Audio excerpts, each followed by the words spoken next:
Hi there! In case you haven't seen the original video on this channel introducing this bike, which I'm lovingly going to call Hammer, this is my Vectrix VX-1.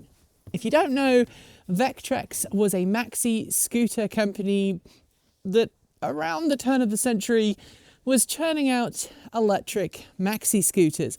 Vectrix actually still exists. It's in China now, and I believe it's still selling electric vehicles. They're just three-wheelers for delivery services and the like. Unlike most companies though, Vectrix started with the highway-capable electric scooter, and it seems to be going lower powered as time goes on. But that's not what I want to talk to you about in today's video. I'm going to give you a bit of an update on this bike, some of the things I've already done to it, as this is, of course, our new project vehicle at the channel. So stick around, I'll tell you what has been replaced, the work I've done, and a particularly pernicious and frustrating problem that I discovered with the brakes.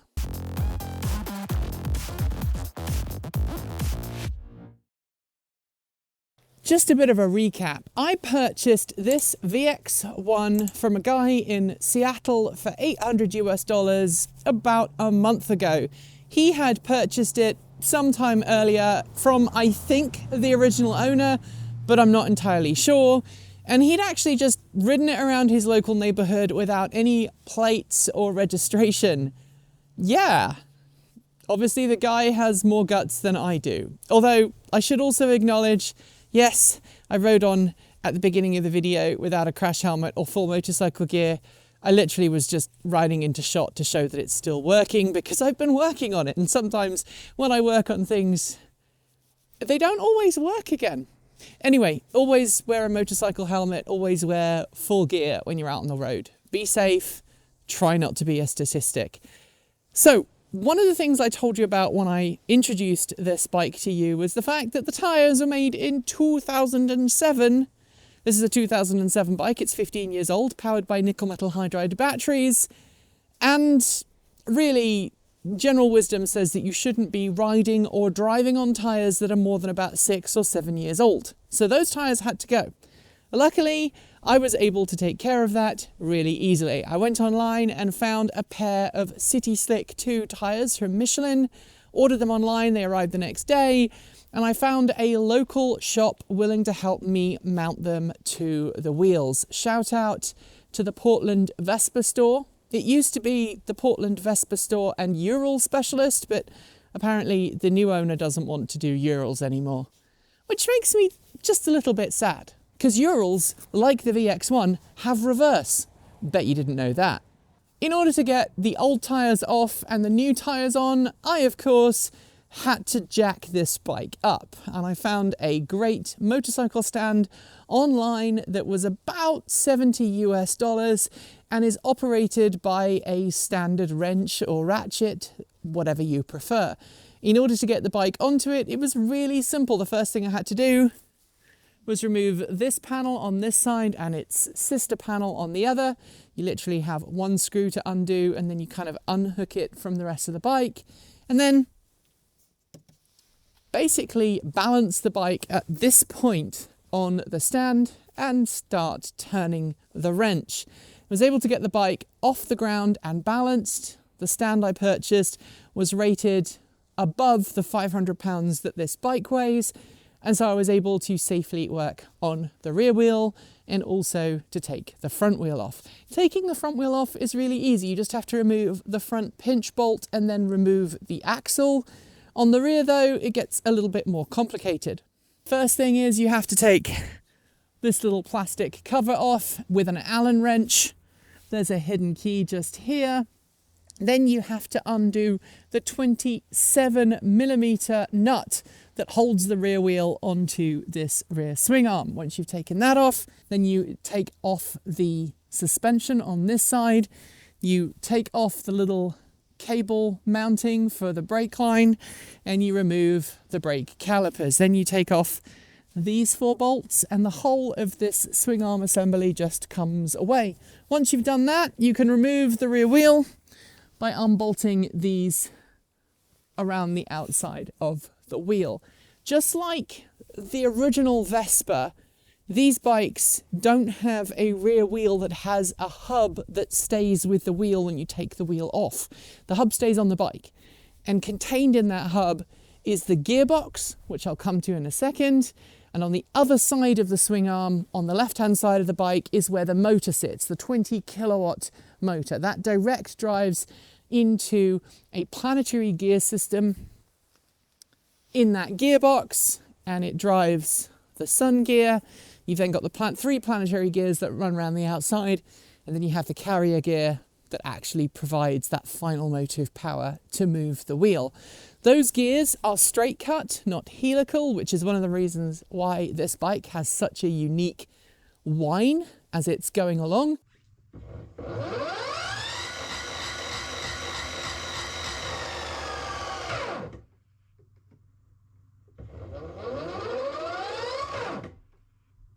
It's quite addictive. I like it, not everybody does, and a lot of Vectrix owners seek out new ways to make their bikes quieter.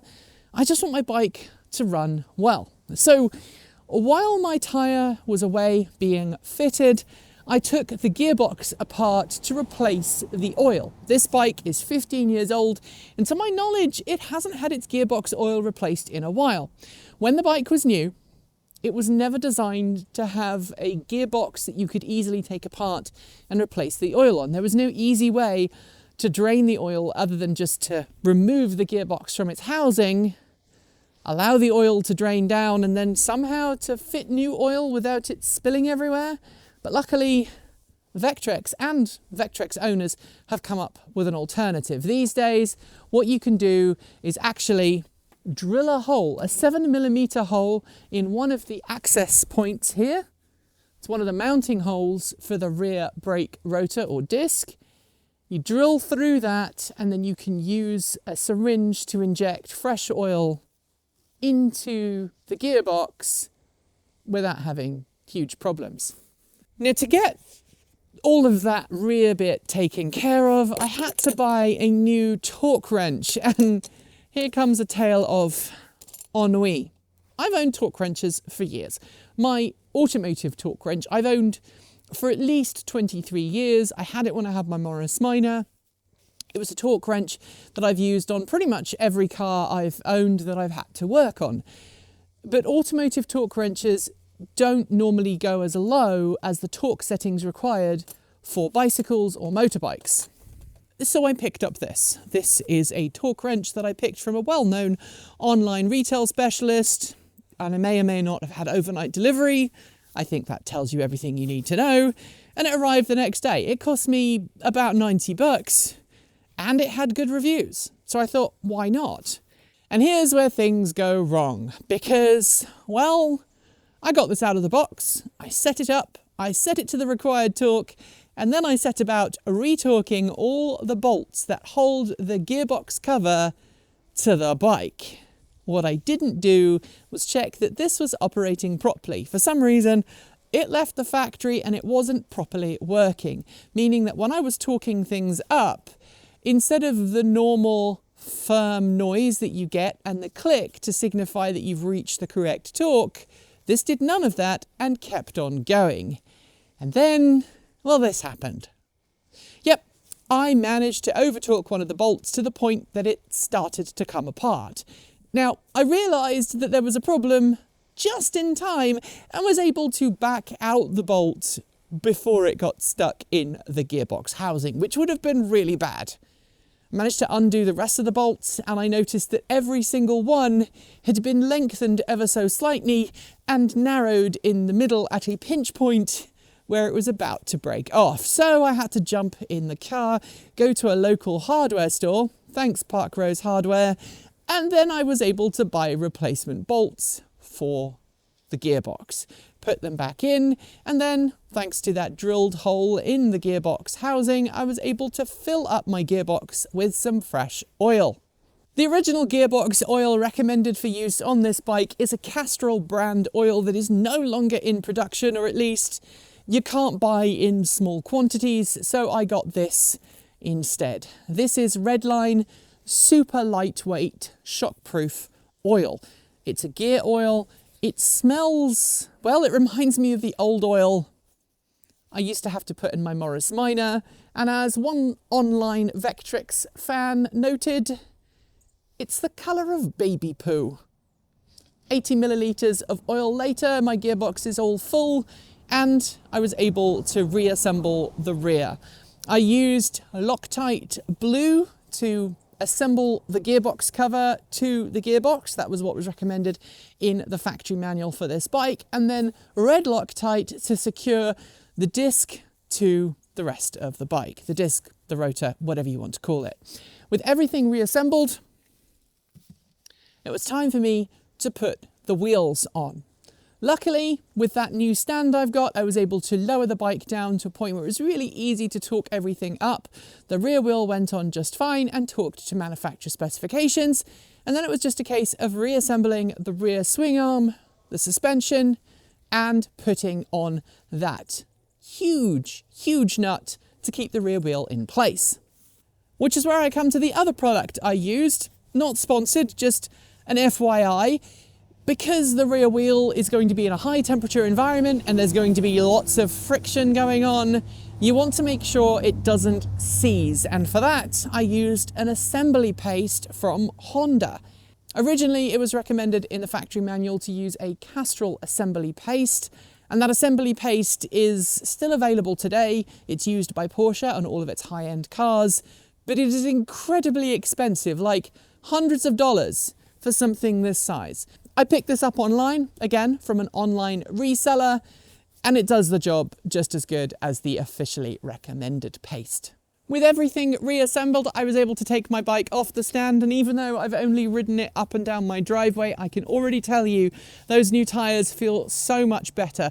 The guys at the local Vespa store were actually very concerned about the safety of the wheels when I brought them in to have the new tyres switched over. They were cupped, they were bald in places. They were not happy, and that's why I replaced tyres. And at the end of the day, you have to look after your tyres and your brakes. If it makes your vehicle go, that's one thing, but if it makes it stop, you really need to pay full attention. Which brings me to the brakes. Someone, at some point in the past, thought it would be a really good idea to switch the brake levers around on this VX-1. I had to check the factory manual, I had to check the owner's handbook to make sure I wasn't losing my mind. But when these left the factory, they had officially the correct braking setup. That is to say, front brake on the right and rear brake on the left. This comes from the days of motorbikes where you had your front brake on your right hand, your left hand dealt with the clutch, and the rear brake was carried out by your right foot, while your left foot does gear changes. And that's remained pretty standard throughout motorbikes, even to today. Yes, I know that there are a few motorcycle brands out there that reverse the brake and the gear lever with your feet, so you have a left brake pedal and a right gear shift. But for the most part, what's going on up here remains pretty standard. And in the world of scooters, it's generally accepted that this is your front brake and this is your rear brake. But when it comes to bicycles, in countries that drive on the right-hand side of the road, i.e. the driver sits on the left-hand side of the vehicle, it's common that bicycles have their brakes set up so that this is the front brake and this is the rear brake. Obviously, growing up in a country where we drove on the left-hand side of the road and the driver sat on the right side of the vehicle, it was set up like a traditional motorbike, front and back. So I expected the VX-1 to behave like a traditional motorbike, or in fact, maxi scooter. Turns out a previous owner, and I'm not sure which one, decided to switch them around so that this becomes the rear brake and this is the front brake.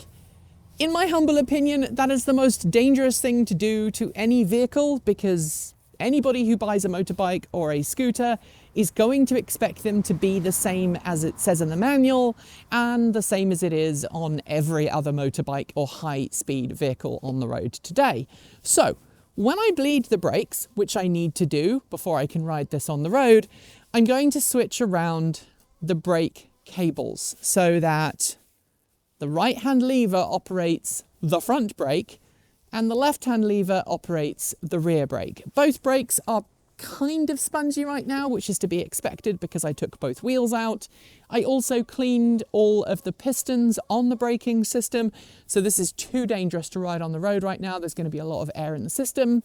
But once that's done, hopefully, fingers crossed, I can get this wonderful VX-1 back on the road. And then next year, the real fun begins. You can buy a new encoder for the motor. Instead of the optical one that this bike came with, you can now use a magnetic one. You can buy charger upgrades to get a more powerful onboard charger. As you know, I also want to put Nissan Leaf battery modules in this to give me upwards of 90 miles of range, as opposed to the 30 to 40 that this has right now. And you can also add a whole number of aftermarket third-party controller algorithms, battery management systems, and the like to keep these operating and in good health, and even increasing their top speed long after they first rolled off the production line. And that's one of the reasons why I was drawn to this. It's so well supported in the aftermarket world.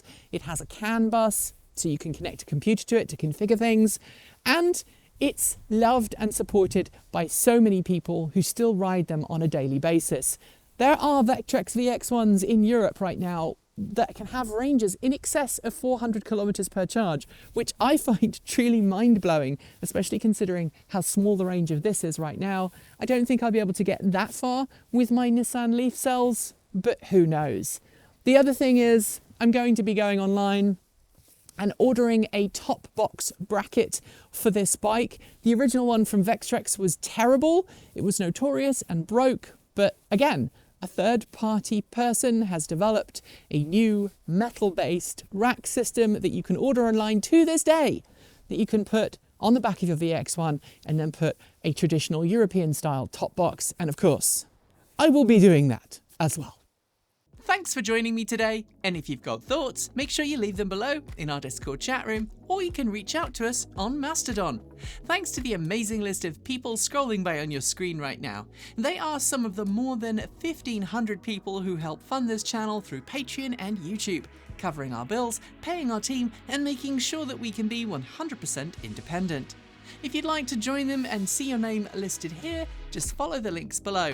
There's a range of different tiers you can sign up for as little as $1 a month, or if you pay yearly, just under $11 a year. A huge welcome to our newest supporters: AF Money, Sean Instal, Robin Miglia, Jason Moore, Logan A. Rossignol, Michael Bramall, Tanya's Enel, David McConnell, Dennis Lyon, James Cardelli, Jason Reisner, and Bennett Yee. Thanks for all becoming part of the TE crew.